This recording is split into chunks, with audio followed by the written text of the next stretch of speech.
A very good evening and warm welcome to everyone who has joined us this evening for the second lecture of Inspirit 2021.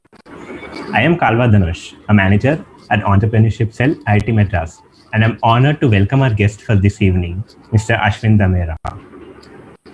Mr. Ashwin Damera is a co-founder and CEO of Eruditus Executive Education, a startup which offers executive education programs from the world's top universities. He started his entrepreneurial journey as the founder and CEO of Travelguru. He's an MBA from Harvard Business School and is a qualified chartered accountant. Eruditus recently became a unicorn and is now valued at $3.2 billion and continues to grow at a phenomenal rate. Thank you so much, sir, for joining us today. It's a great honor to have you here. I'm excited to be here as well, Dhanush. Thank you for the opportunity. So, Mr. Ashwin, do I call you Mr. Ashwin or just Ashwin? Ashwin is best, Ashwin, but you can call me whatever you want. Ashwin, the pandemic has been harsh on all of us and has forced us to spend a lot of time at home. And it has also brought in new modes of communicating with one another as we are doing today. So how did you spend your time during the lockdowns? Has the time at home made you pick up any new interesting hobbies, or was it a busy time with your startup?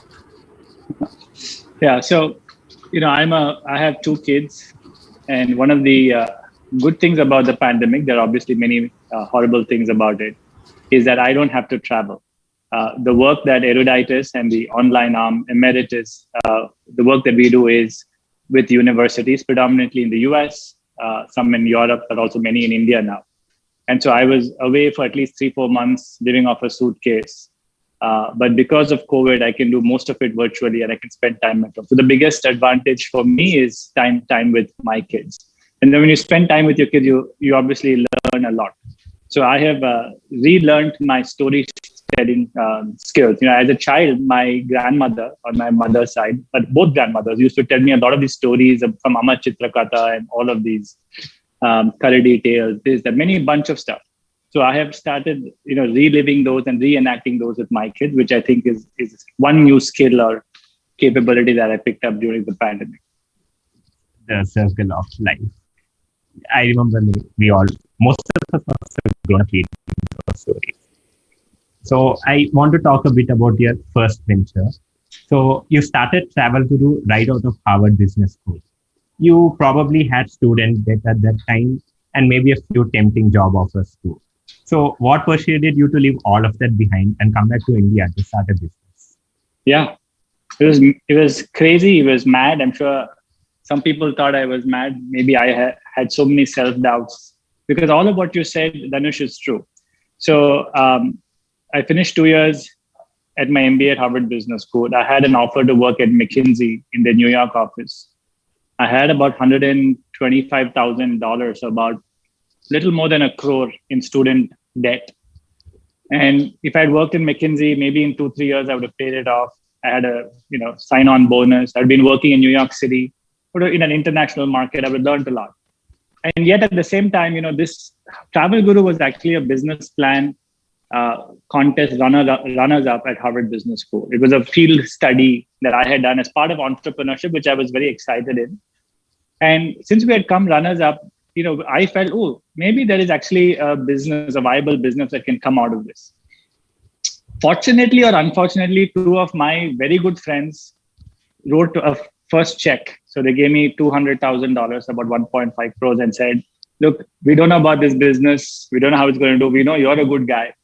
So here's the check, go start this company. Right? And I say fortunately, or actually in hindsight, it's very fortunate because I am where I am because of the faith that those friends had in me. But at that point of time, it wasn't clear how well startups, 1 in 10 do well, 9 out of 10 actually fail. That's just the simple math of it. But anyway, they had the faith, and that gave me the courage to come back and start Travelguru. And so, yes, it's always anybody who's starting up, right? I've heard so many people who come for advice. Some are youngsters like you all. And you're like, should I get a job and then should work for a few years and get experience and should I start? And then there's some people who are more mid-career professionals, maybe 5-10 years experience. And they're like, if I leave my job and I start, what happens to my, earning, what happens if it fails, if I don't do well? can I go back, get a job, blah, blah, blah. But one of the things of being young, when I started Travelguru, I was 27, is that you actually don't look at all these fears too seriously, and I think good advice that I got from my parents was, you've got Harvard and Harvard MBA. So worst case, you're going to get a job somewhere. Maybe you'll be 1 or 2 years behind, big deal. And that's true of most of you. And if you have an IIT, whether it's Madras, Bombay, Delhi, Kharagpur, wherever else, you will do well in life in general. So why not give this a shot? And one of the McKinsey managers, McKinsey was very nice. They said, look, we'll defer for 1 year, And their simple thing was, if you come back, your startup doesn't do well, it blows up, and you come back, you'll anyway learn so much, you'll be a better consultant. And if it does very well, great, maybe one day we'll consult for you, right? But that's a very pragmatic way of looking at it. Very, very often I see people, in fact, I'll just say one other thing, like, what's the difference between a successful entrepreneur and somebody who's not so successful? Yes, 10% of the people start and then maybe it doesn't work, but 90% of the entrepreneurs are what I call armchair entrepreneurs. They sit at home, they have great ideas, but that's it. They're too scared to actually even try starting, right? And so for me, actually, that is failure. The unwillingness to actually try something, right? To me, it's not, if you try to climb Mount Everest and just get to the first base camp, don't make it all the way to the top. That's not failure. You went somewhere, you learned a lot. But if you don't even try, but you want to climb Mount Everest, but you don't even try because you're so scared, that's failure. So the biggest thing I would say for me is that I got to start. That paved the way for so much success. Had I not started and gone the safe bet, I'll try it and test it, I don't think I would be here. Yes, sir. It's really great and inspiring to see you that you followed your passion. And yeah, if you don't try, I don't think we'll know whether it will succeed. And so Travelguru was a startup in the tourism industry, right? And that kind of requires good, fast scaling up. Whereas the education sector has emphasis on designing a program and having a proper plan. So what was the thought process when you considered entering the education sector? Like, was there anything specific which made you enter education sector? Yeah. For me, like I said, Travelguru just happened. It wasn't a very well thought of idea.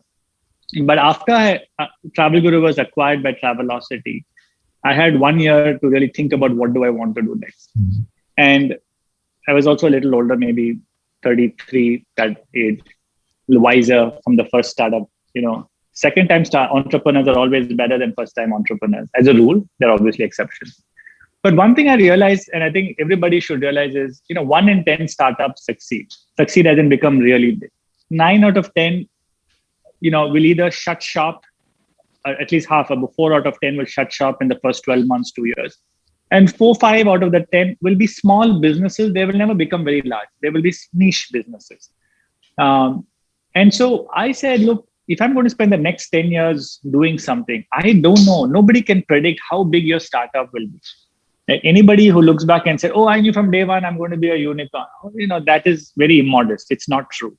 I didn't know. If you look at our early business plans when we're pitching to investors and all, our revenue was 50 million. We said we'll do in 5 years. Today we're doing 10 times that. We didn't know that this can become so big. So what I said is, look, if you don't know how big this can be, it may be a success, it may be a failure, it may be something in between. Then how should I think about spending 10 years of my life? And my simple answer was, let me do it in a space that can touch people's lives, can change people's lives. There were 2 sectors that were very, very interesting to me. One was education, one was healthcare. I explored both options. Education, personally for me, it had changed my life. Right? I think we all grew up believing, especially in India, but even in other parts of the world, the value, the delta that education has on our success is massive. I was a great beneficiary of high quality education. But I came out of student debt. How many people get in? Even the IITs, how many people get in? So the question was, how can we democratize education? How can we make it more accessible, affordable, scalable? It's great to teach 500 people, in a Harvard or an IIT, but 500 versus 500,000. Can you teach 500,000 with the same high quality, all of that? That seemed like a great problem to solve. And so education had a better calling. That led to Eruditus as the company starting.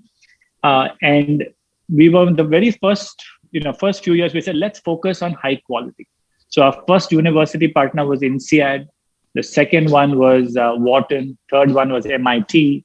Now, of course, we've expanded, but we were very focused on that high quality and how to scale education with good learning outcomes. So that's how Travelguru happened. It was, and my view today, going back to why we started, right? Changing lives.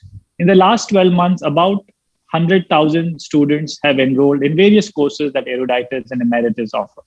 So those are 100,000 people who I believe in a small way, because I had this dream 10 years back to start this company. They have got access from MIT, from an IIT Bombay, IIT Delhi, from an NUS, Cambridge, Harvard, etc., that they could take from home, that they may not have. 95% of them would not have been able to get that education if we don't exist. Maybe 5% would have gone to the campus and done it, right? So that is impact. And that goes back to why we started this company 10 years back. That's wonderful to hear, sir. That's such a huge impact which online education can make. And so you said you focus on quality. Recording in progress. So you said you focused on quality in the beginning, right? And you were also bootstrapped for the first 5 years also of Eruditus.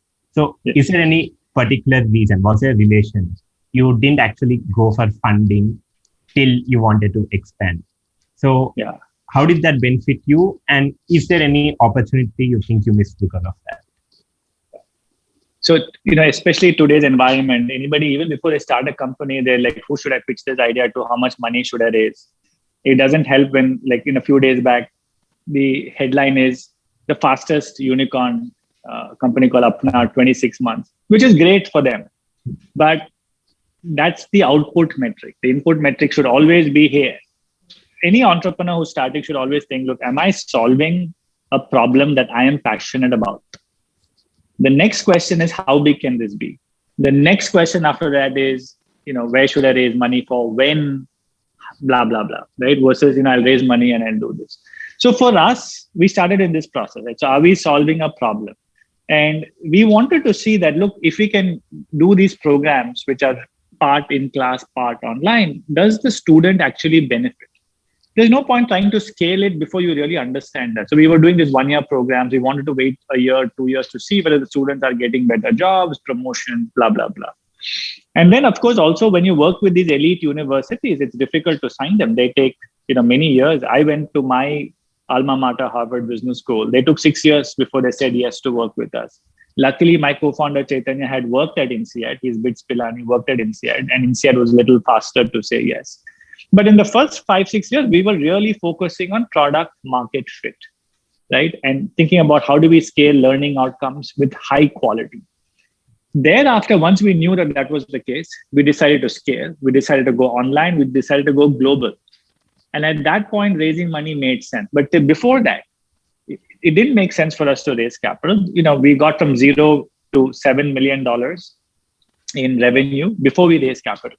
Now, you could always argue, should you have raised capital more? Could you have grown faster? Yes. I mean, there's no right one answer. There's no one journey for any entrepreneurship story.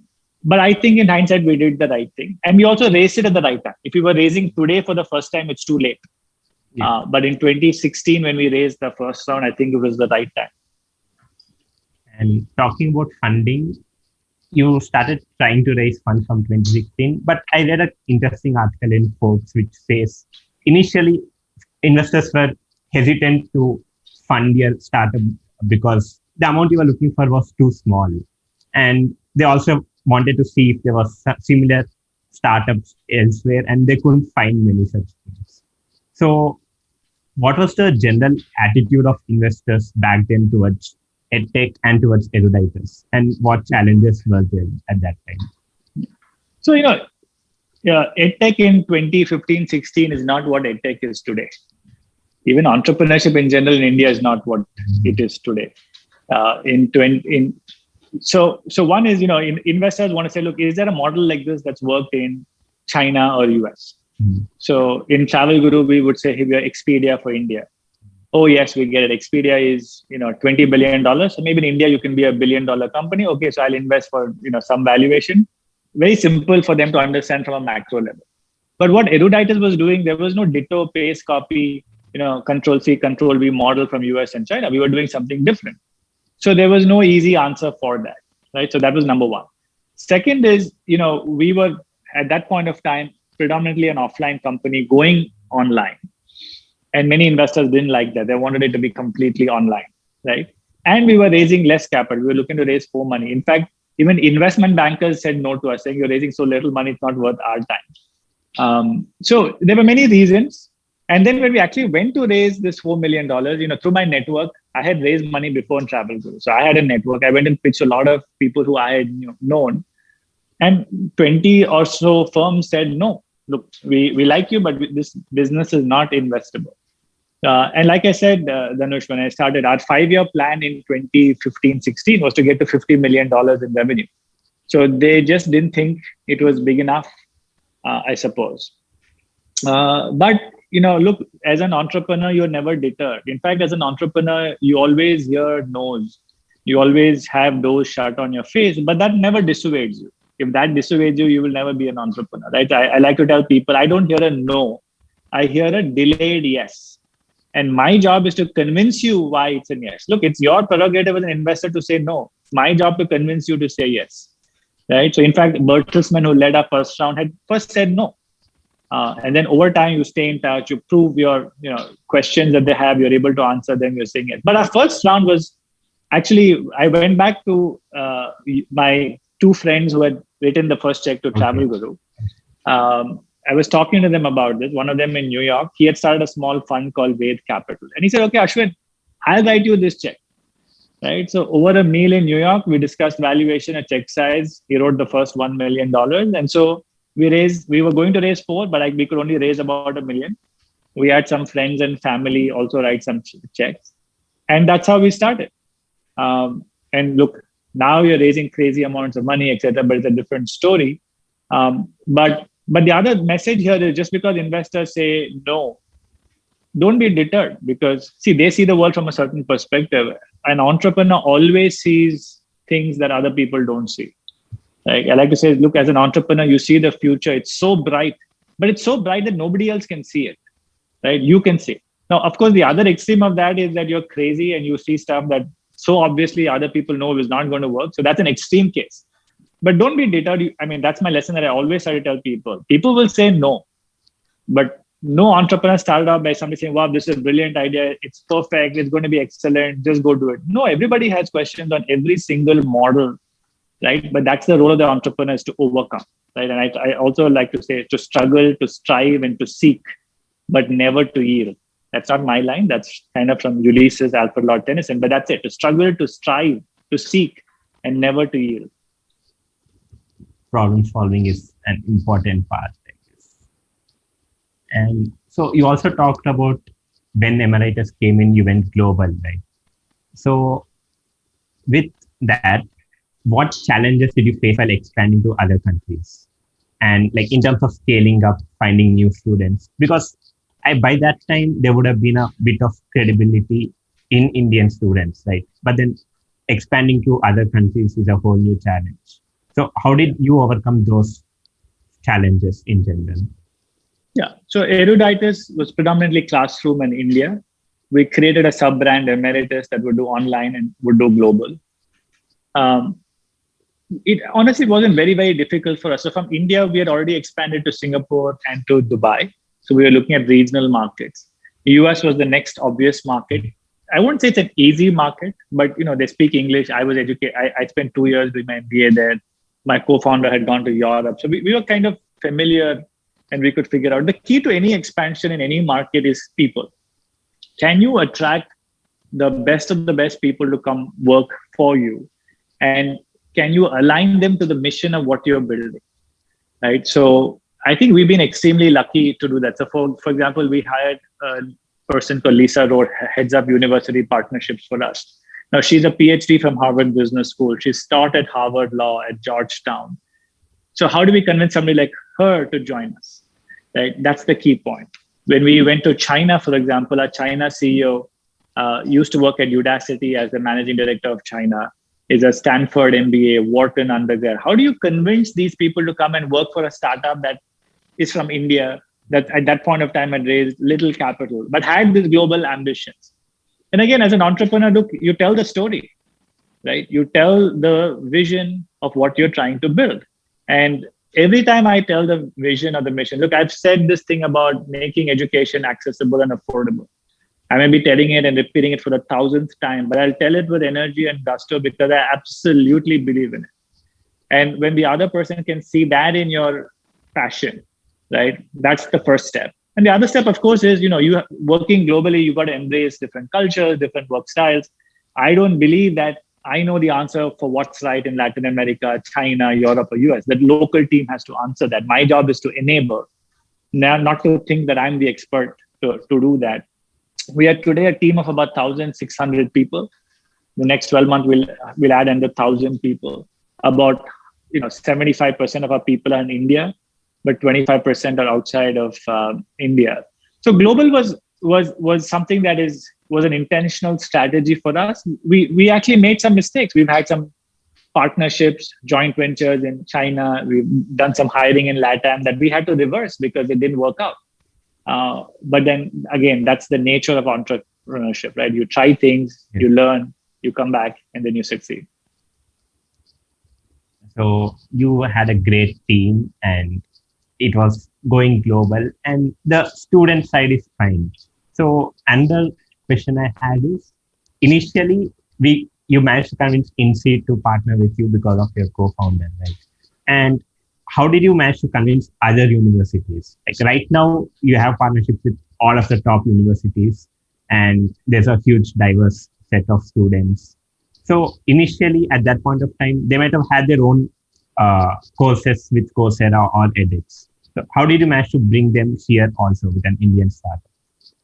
Yeah, universities take time. They're difficult to convince. We're trying to convince IIT Madras also to work with us, but so they take time. And the reason for that, there's a good reason for that, because look, these universities, their reputation and brand is built over years. And so they want to be very careful about who they partner with, because if they do bad things in the market, then those reputations can be, tarnished. So, but, for us, INSEAD was our first partner. Now, INSEAD and Wharton had a partnership, a global partnership. So one of the INSEAD faculties who taught in the program, when he went to Wharton, he said, hey, you should talk to these people. They seem to be a nice bunch. We were about 5-6 people at that time. So I got on a suitcase, flew to US, went to Philadelphia, met Wharton. They had a lot of questions for us. So we started with one program, worked well, added more. Then a Wharton faculty, I think, went to MIT. And so, we started working with MIT. So each year, so first year, INSEAD, one school, 1 year. Second year, Wharton. Third year, MIT. In fact, those days, I used to run marketing. So the dean at Columbia Business School downloaded a brochure for the MIT program. That came to my inbox because at that time, I was checking all of the emails that came to the groups, etc. So I wrote to the dean and said, look, if you're interested in a program like this, let's talk. So Columbia became the 4th school. And so, really, it's a very frugal, very scrappy way of doing things. But it was the right way because we were giving a lot of attention to these universities. And thereafter, what happens is that any university we want to work with, we can say, look, here's a reference. Please talk to our existing partners. So it becomes referenceable. Now we have about 25, 30 people in university partnerships across the world. So in India, in Latin America, China, US, everywhere. So now it's a more structured process. But in the early days, it was us, both Chet, me, on the road signing up universities. So that was the journey for us. The initial struggle would have been the hardest, the first few universities. But, while you say it's a struggle, it's also very important for the entrepreneur to be very close to the customer, right? In our case, we have 2 customers. The university is a customer and the student is also a customer because we are a 2-sided platform, right? So I needed to know, hey, what were the questions the university had? Why do they want to work with us, right?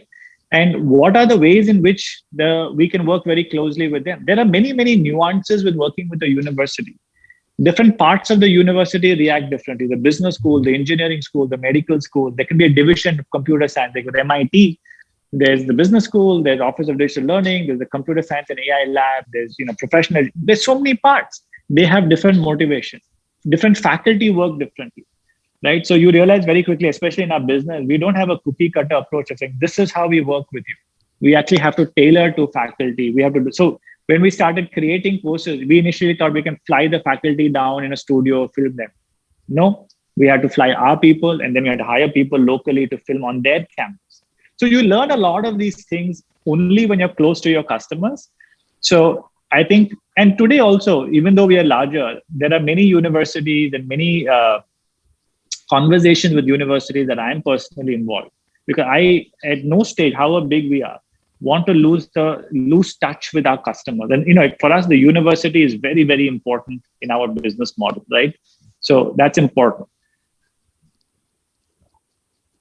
Now, now we'll talk a bit about the EdTech market itself. So the education and upskilling market was changing even before the pandemic hit due to advances in ML, AI, and such. And the pandemic has accelerated this growth.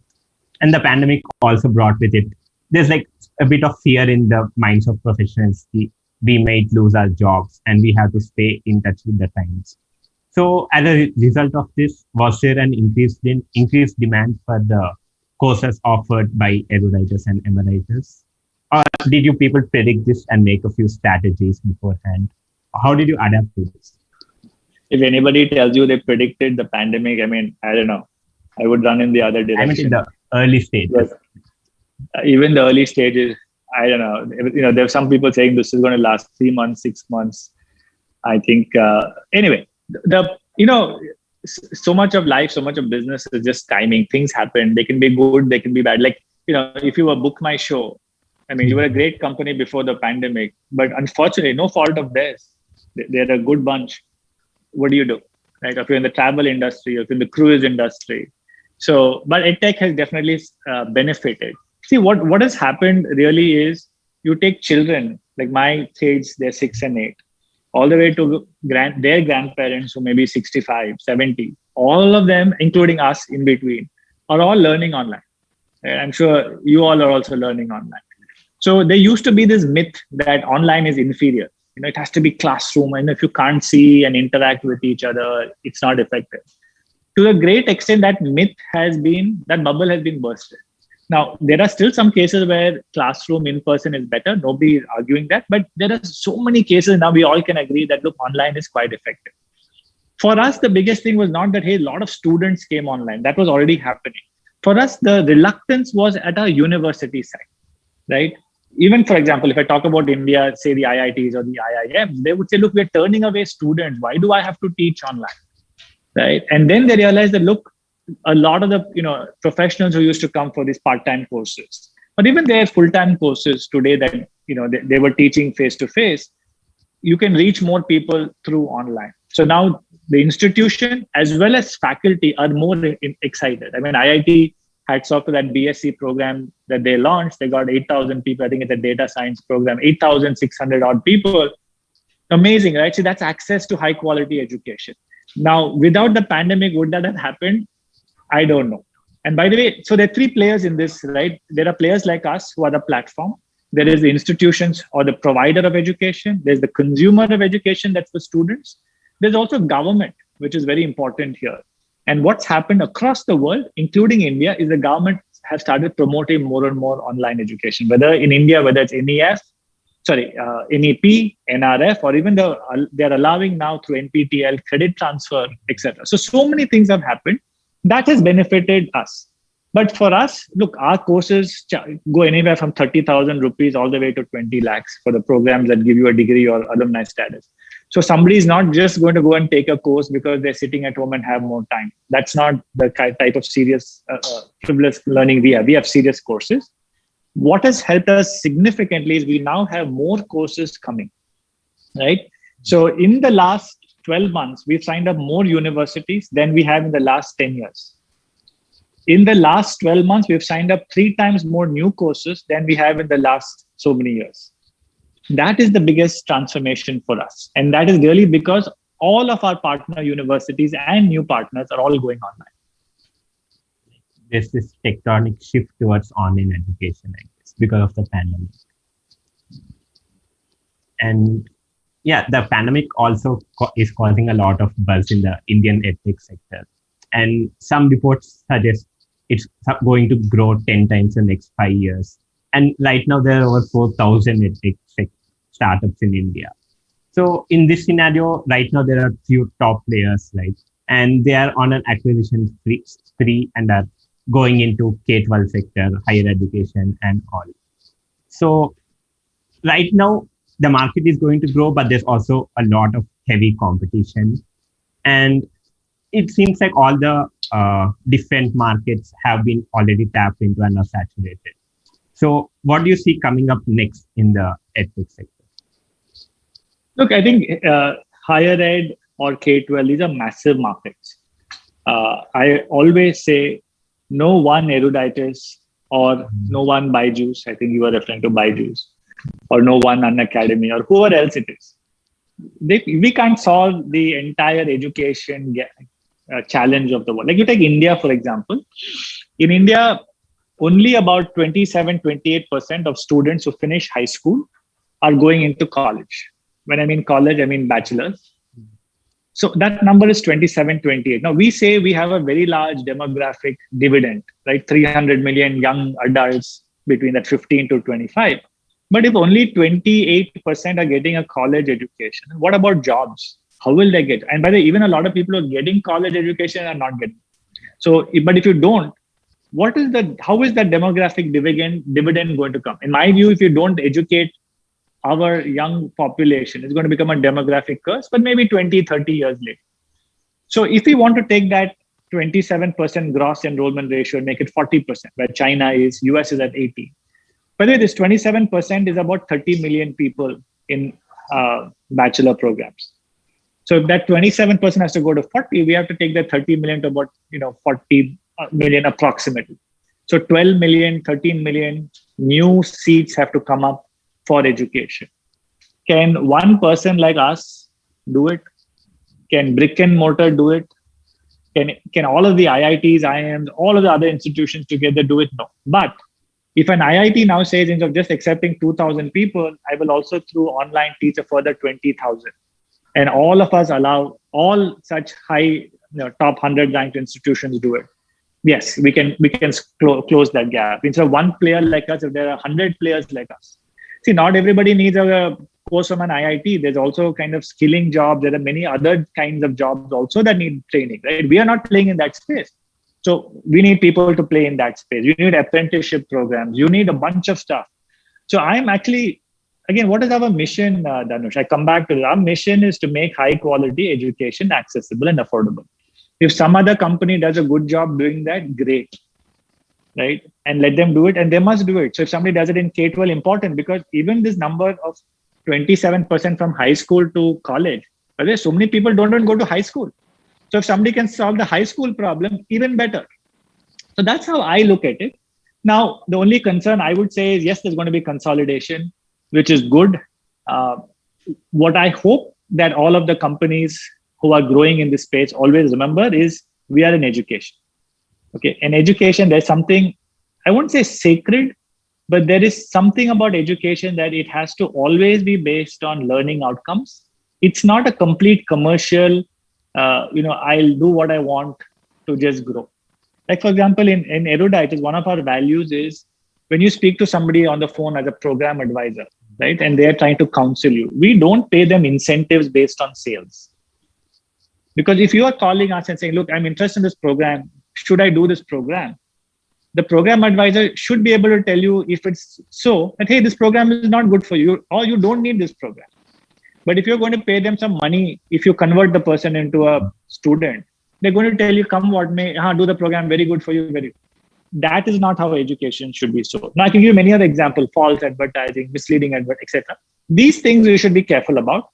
But with that caveat, as long as that is there, it is a market that is going to grow. There will be consolidation. There will also be emerging players in each category. I think every player will try to go into doing all, right? So K-12, you may start, you may do test prep. Byju's is already doing test prep. You might do higher ed. Unacademy is doing test prep. They might try to do other stuff. We also, but our core, my view is our core is higher ed. And that's where we will probably be the large. Everything else will be adjacent, it'll be ancillary, but the core will always be our focus. I'll speak for our company, I can't speak for the others. So yeah, speaking of you entering the K-12 sector, you have acquired IDTech, which is a Silicon Valley based company. So so you said everyone will go into every sector, right?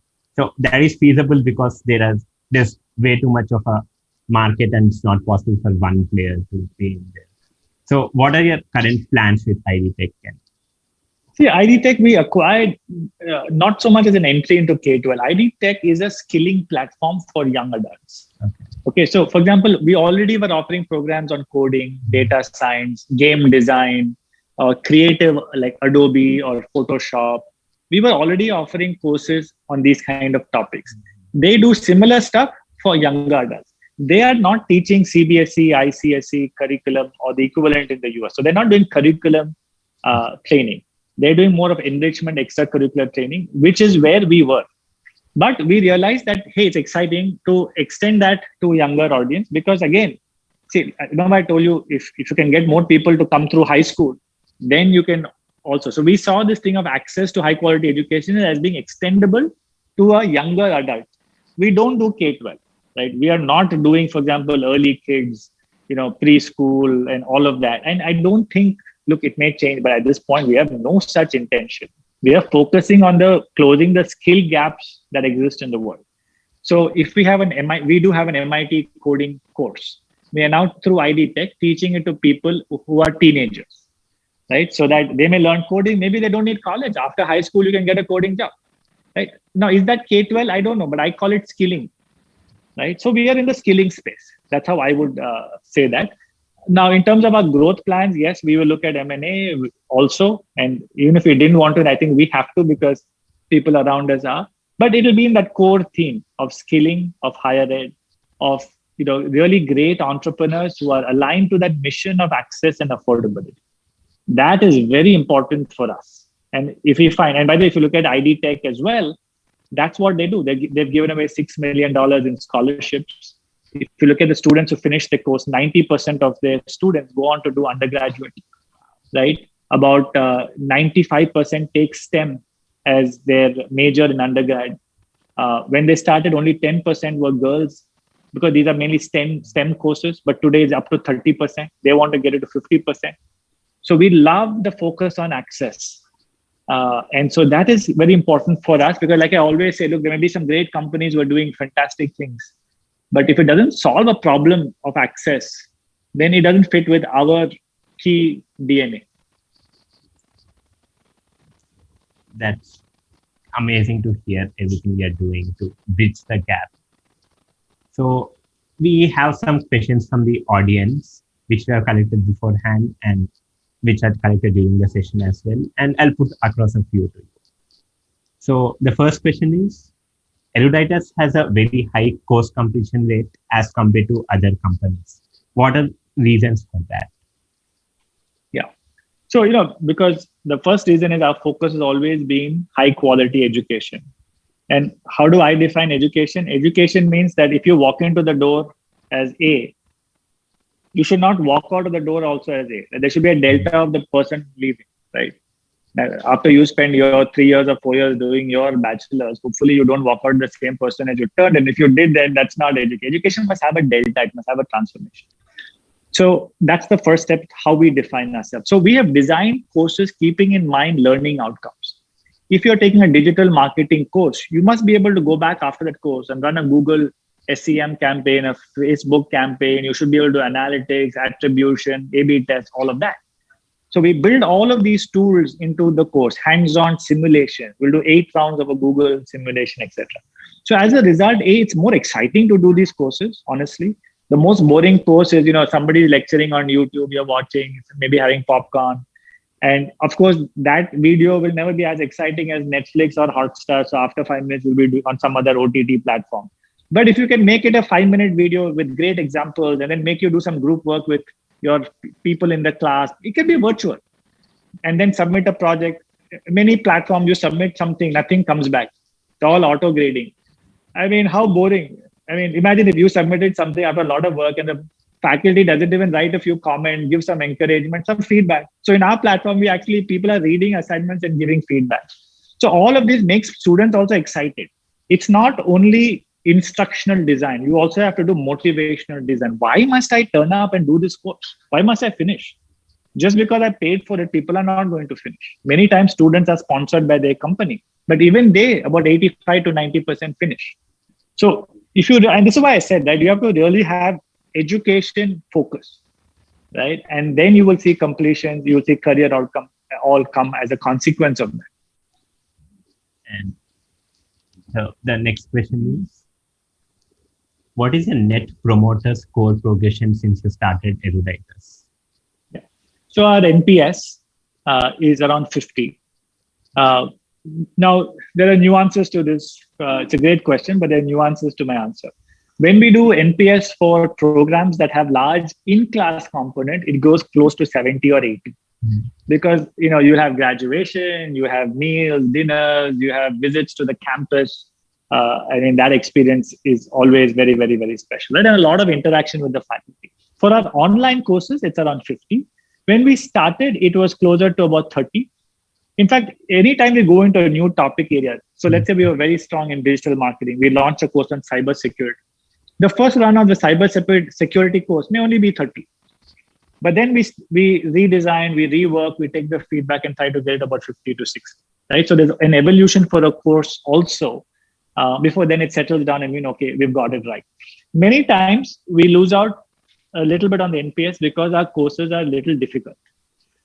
When I say completion rate, please remember, if you're doing, say, an MIT course, you have to get 70% of the grade to complete.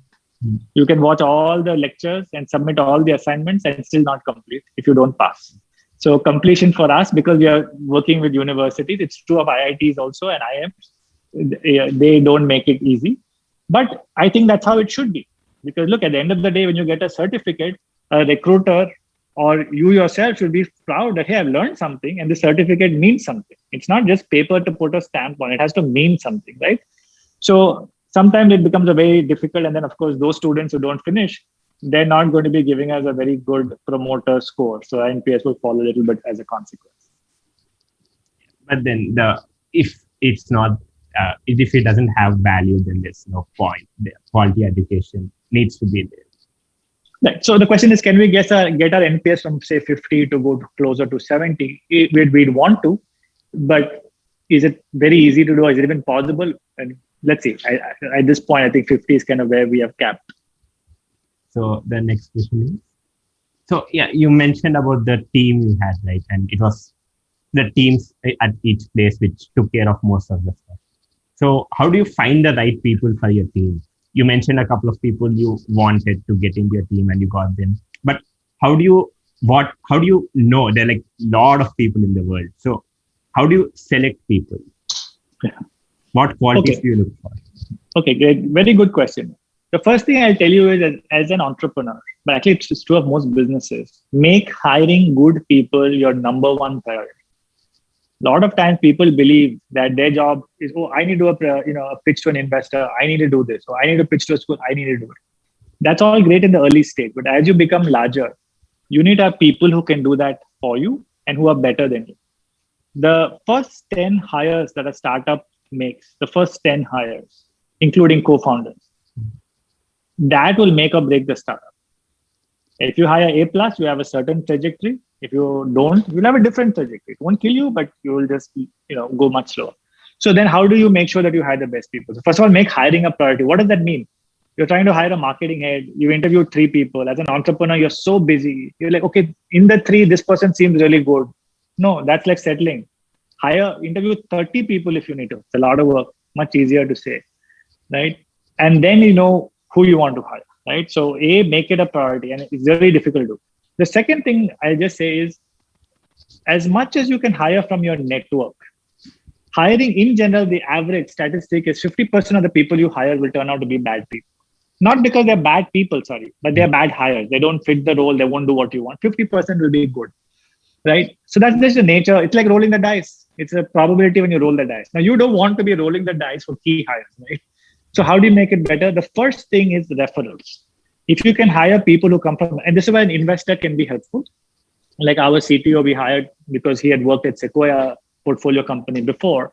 So if somebody can say, look, I work with this person, he or she is A plus, that's worth its weight in gold, right? That's number one. So, but then you must have the network of that, which means you should also be meeting a lot of people so that they know people, and you can go and hire the people that they know, right? So that's one. The second thing I'll say is make key hires go through actual projects. A face-to-face interview is predominantly a waste of time, because on a face-to-face interview, you can say whatever you want and get away with it, right? But supposing I'm hiring a CMO, I'll say, look, tell me, this is my business goals. I'll share 4-5 slides. I'll give them some data. And say, now you tell me what would be your approach for the first 3 years. Give me a plan. If I do that with 10 people, I will quickly realize, hey, these 1 or 2 are really good because their thinking is aligned. They have details. You'll figure out a bunch of stuff, right? So make them actually do a project or an assignment relevant to the role. That can be a second piece. But those are the 2 things I'll say, referrals to the network, and then actually making a project rely less on just conversation and face-to-face interviews. So, and then the next question is, over the years, who has been your inspiration or role model? In what ways have they influenced your ideas and how? That's a great question. I have a few. One actually, I would say one of the best entrepreneurs I know is my own parents, especially my mom. Because she was a national level rifle shooter. But when my brother and I were born, she said, I'm giving it up. And in some sense, we were a seed investment. And she nurtured it. And she always said, look, at the end of the day, what you guys will do will make me proud. And she knew that 30, 40 years ago. So she saw stuff, like the future was so bright. She saw it, nobody else could see it. And so she had that vision. But also, she's a role model because she enforced in me the importance of education. Like my brother as well is no less. He's a PhD, he went to Stanford, UT Austin. He's a research scientist at Hewlett-Packard. He has patents to his name. I've read those papers. I don't understand a damn thing, but that's why I'm in awe of him. But that came from our parents. So I definitely think of them as role models. The second is somebody like a Narayana Murthy, because I always believe that, they built Infosys. So for me as well, I don't come from a family of business people, entrepreneurs, right? So I look up to people like him who came from very humble backgrounds, had this vision of building something great, but also the way they built it, right? I mean, not just building a large company, that's okay. But the journey is actually equally important as the outcome or the destination. I have a lot of value for the way they've given back, the way that, their foundation, what even Sudha Murthy is doing, the values that they had, they rotated their CEOs, they broadly took care of people well, etc. So for me, Narayana Murthy is definitely an inspiration.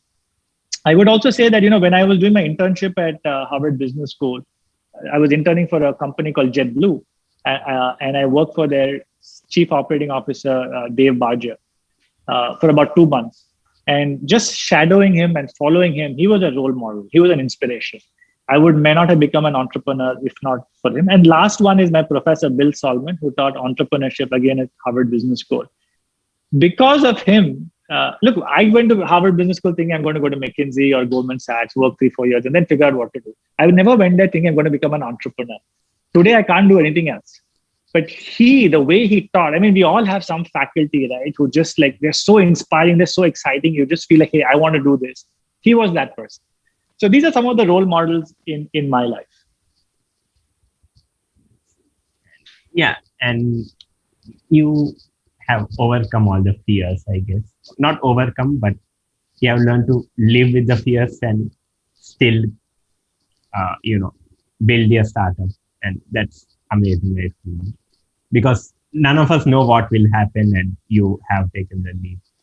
Yeah, but what is the worst that'll happen? What is the worst that'll happen? Your startup will shut down. Big deal. So then what? You'll get a job. Anyway, if you didn't start up, you would have got a job. Maybe you're 2 years behind. Your batchmate may be ahead of you by 2 years. Big deal. Life is a 40-year marathon. It's not a 100-meter sprint. Big. But what if your company does really well? By the way, even if your startup shuts down, you will learn so much. In fact, one of the things, especially maybe because you guys are in the entrepreneur cell, is I don't want to sound like I'm giving advice, but one thing I'll say that worked well for me that I'm happy to share is try and get entrepreneurial or startup experience early in your career. If you want to be entrepreneur, right? If you don't want to, that's fine. Like for me, that internship I did with the JetBlue CEO, that was valuable. That told me I want to be an entrepreneur, but early in my career. No point doing it when you're like mid-career, right? It's too late, right? So even if you don't want to start up yourself, if you between your, BTech or BSc, go intern for a small startup, right? Or shadow the founder for a month, right? You will learn a lot and you will realize whether I want to do this, whether I can do this, or maybe not, right? So build these experiences early on in your life, right? The greatest learning actually comes when you put yourself into these difficult situations or these new situations, right? It's very easy to follow the tried and tested path. But the great discoverers of the world didn't discover anything by going down the tried and tested path. It's the people who go a little bit hatke that we actually remember today. Right? If you just think about the people, look, ask yourself who your role models are. But they all challenge the status quo. Right? They didn't do everything that the person before them also did. They did something different. Right? Now, I'm not saying do something different just for the sake of doing something different, but you will learn so much when you go out of your comfort zone and do stuff, right? That's why I tell people, look, okay, don't want to start up. Backpack, Narayana Murthy did this, right? He got thrown out of a train also, I think somewhere in Ukraine or somewhere in Eastern Europe. But that's you learn so much, right? And do that early in your life. You'll discover a lot about yourself, what you like, what you don't like, and that builds up character for the future. Thank you, sir. And finally, we have some rapid fire questions for you. Okay. Do tell us the first thing which comes to mind. And if you want to elaborate, feel free to do that. Okay. So, what is your favorite thing to do in your spare time, apart from work and interacting with family? I'm a major Formula One fan. I watched all the golden years of Michael Schumacher. So what I just did yesterday, stayed up till 2 a.m. was watch the Netflix documentary. So Formula One is I will never ever get close to driving a car, leave alone a Formula One car. So that's not me, but watching it is amazing. So that's number one. And the other one is I do meditate twice a day. It keeps me sane while running a startup. And next question, what are 2 things on your bucket list? I think this may not be the answer you want. I actually don't have a bucket list. I think I've lived a fairly good life. I've done the stuff that I had, skydiving, scuba diving, travel, crazy stuff. Maybe going to the Antarctic, maybe, but maybe not either, right? So I really don't have a bucket list. Best book or movie you have ever read or watched? Oh, wow. I'll go with, actually, there are quite a few. Best movie, I'm going to give some really weird ones. Right? So I enjoyed Bahubali phenomenally. The scale, not so much for the movie, but the scale and ambition of the maker. Mm-hmm. It's like, and that's why I say, hatke part. Like, can you imagine 2 parts, etc.? So I love that. But I also, like movies of people who come from behind. There's a movie called, I think it's called The Blind Side, which is about somebody playing soccer in the US. I love movies like Mary Kom, Chuck Day, which are all inspirational. I know these are very popular Bollywood type of movies. I was a big fan of most Mani Ratnam movies growing up. Roja, was one of my favorite movies in the early days. On the book side, since I'm a little spiritual, Autobiography of a Yogi by Swami Yogananda is an all-time favorite. Long Walk to Freedom, Nelson Mandela, My Experiments with the Truth, and Lee Kuan Yew's book. Oh my God, I forget the name. I think I forget the name of the book, but Lee Kuan Yew was the Singapore Prime Minister. Amazing book. So as you can see, I like biographies, autobiographies, inspiring people, and those kind of genres. Lastly, if you could have one superpower, what would you choose? Oh, man. Anything is on the table. Everything is on the table. Yeah, maybe become invisible. Then I can go down and see what people think of other people, see what they do. Maybe become invisible. That was a tough one, though. I should have said maybe become Superman. As a growing up kid, I think that was my favorite superhero. But then he has a bunch of superpowers. Yeah. This has been wonderful interacting with you, and I learned a lot from this session, as I'm sure our audience members have. And once again, thank you so much for joining us this evening. And I could continue asking questions all evening, but we have already taken a lot of your time. So thank you. And one last question from Sushant. Oh, okay. Yeah. Hamilton. I think yeah. Hamilton or Verstappen. Oh, for me, Verstappen. And the reason for that also, I'll tell you, I think Hamilton has the better car. So I like the underdog. Even when Michael Schumacher moved from Benetton to Ferrari, he didn't win for the first 4 years. And I started watching him when he didn't win. It's easy to look at 2000 or 2004 and say he won everything. So for me, Verstappen, Leclerc, for example, in a horrible car, but what a driver, George Russell. Anyway, look, this is very, very Formula One stuff. So I won't bore you guys, but I love the young talent, upcoming talent, but they're in the wrong car. So those are the kind of people that I tend to back. Thank you a lot. All right. Thank you. Thank you guys for having me. I really appreciate it. This was a fun conversation. Yes, sir. And to our audience, I would like to thank our audience members for tuning in to watch the second lecture of the series. Kindly stay tuned for more exciting conversations and lectures during the course of Inspirit 2021. And a feedback form will be shared in the YouTube chat, and kindly take 2 minutes to fill it. And yeah, thank you, sir. And to learn more about entrepreneurship and interact with like-minded people, our audience can join our Discord community.